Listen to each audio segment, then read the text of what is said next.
ওকে, আমরা দেখি আমাদের একটা স্ট্যান্ডার্ড কোলপিট অসিলেটর যদি আমরা করি সেটা কীরকম হবে দেখতে। সো ওয়ান্স এগেন আমরা আমাদের ক্লাস এ অ্যাম্প্লিফায়ার দিয়ে শুরু করি। তো কোলপিট অসিলেটরটা আসলে কীরকম সেটা যদি দেখতে চাই, আমরা এগুলোর অ্যানালিসিসগুলো আমরা থিওরি যখন পড়েছি তখন দেখেছি, বাট লেটস জাস্ট যে কোনো একটা সার্কিটকে আমরা যদি ফলো করি তাহলে হয়তোবা it will be easier right now to do. দেখি কোনটা ইজি হবে কলপিট অসিলেটরের জন্য।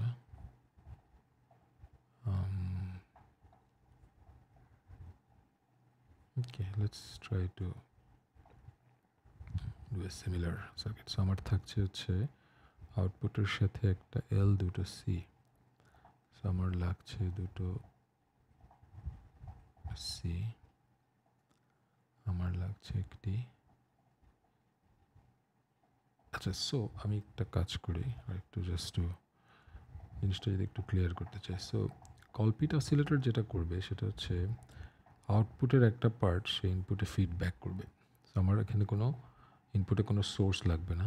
সো আমরা জানি যে সেক্ষেত্রে জাস্ট যে কোনো একটা স্টার্টিং নয়েজকেই সে এমনভাবে ফিড করবে যেটা একটা সাস্টেইন অসিলেশন আমাদেরকে দিবে।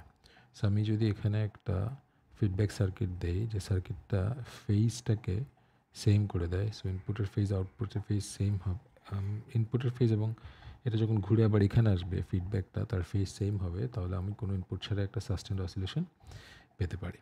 তো আমি যদি আউটপুটটাকে একটা ছোট্ট ফেজ চেঞ্জিং সার্কিটের ভেতর দিয়ে নেই এবং সেটা যদি আমি এখানে দেই তাহলে ব্যাপারটা এরকম। সো আমি যদি জাস্ট ফর ক্ল্যারিটি আমি যদি সুন্দর হবে না দেখতে, লেটস আমি আচ্ছা আমি একটু সার্কিটটাকে একটু মডিফাই করি এক্ষেত্রে। জাস্ট মডিফাই বলতে কি আমি জাস্ট একটু গুছাই নেই। সো আমার যদি এরকম হয়, আমি এটাকে একটু চেঞ্জ করে একটু ডিফারেন্ট জায়গায় নিয়ে যাই, এটাকে গ্রাউন্ডটাকেই কানেক্ট করে দিই ইনস্টেড অফ পুরো লাইনটা না টেনে, just to make things a little looks better. Okay, আমার so this is my output. So output circuit থেকে আমি যদি একটা ফিডব্যাক সার্কিট ড্র করি, সো এটা যেটা আমরা দেখলাম আর কি, দুটো ক্যাপাসিটর থাকবে, একটা ইন্ডাক্টর থাকবে। আমরা যদি কানেক্ট করি ক্যাপাসিটর এবং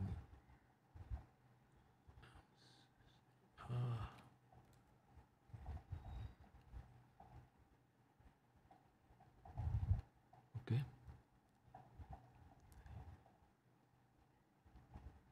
ওকে ওকে তো যদি কানেক্ট করি, সো আমি রিয়েলি স্লো যাচ্ছি, but I hope that you guys are with me.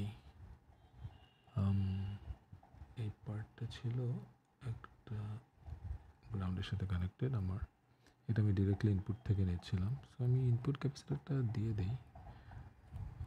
Input capacitor বলতে এটা ক্লাস এ অ্যাম্প্লিফায়ারও ছিল, আমি নট শিওর এটা এখানে নাই কেন, বাট না দিলেও হয়তো হতো আপাতত।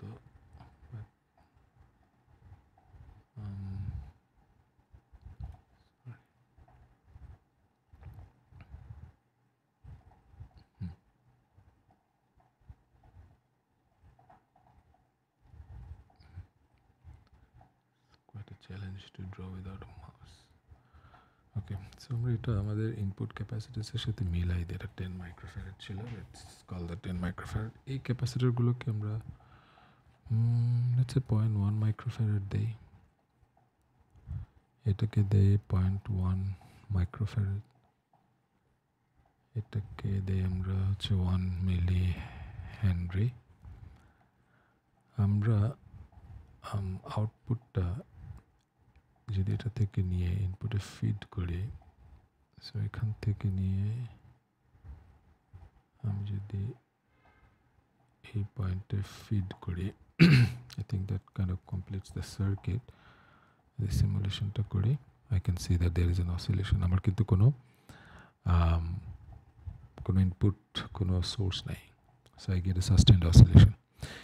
আমরা কলপিট অসিলেটরের ইকুয়েশন যদি দেখি, আমি আমাদের এলসি যদি সেম থাকে তাহলে আমরা কলপিট অসিলেটরের জন্য আমরা পাই হচ্ছে let's say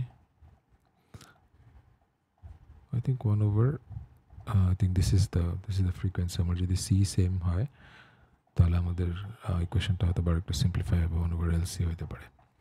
সো আমরা দেখলাম যে আমাদের আউটপুটটা থেকে আমরা এখানে একটা phase changing circuit, obviously LC যেহেতু আছে সেটার থ্রুতে আমরা যদি একটা মডিফাইড ফেজ নিয়ে আমরা এখানে আবার ফিড করি তাহলে আমরা একটা সাস্টেন্ড অসিলেশন পাই, যে অসিলেশনটার ফ্রিকোয়েন্সি আমরা এলসির মানের উপর ভ্যারি করে চেঞ্জ করতে পারি। There you go. Thank you.